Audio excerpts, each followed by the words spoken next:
Қайырлы күн.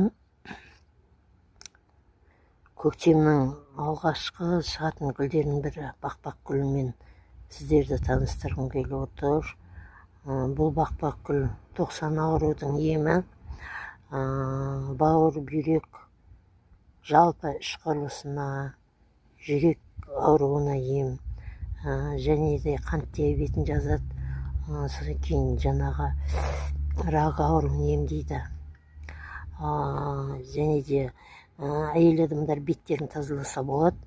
Содан кейін кәрі адамдар аяқ қақсағанға, буындарға ем.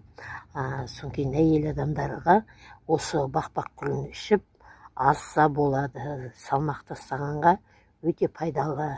Әрқайсының рецебі әртүрлі.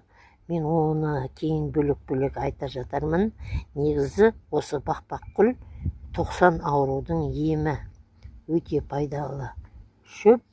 Орыстар одуванчик дейді. Біз қазақтар бақбақ гүл деп атап кеткен. Көп жерде, Қазақстан бойынша көп жерде өсетін гүл. Өте пайдалы. Бұл бақбақ гүлді көлеңкеге кептіріп алсаңыздар, өте жақсы шай ретінде ішсеңіздер де болады. Өте жақсы ем шөп.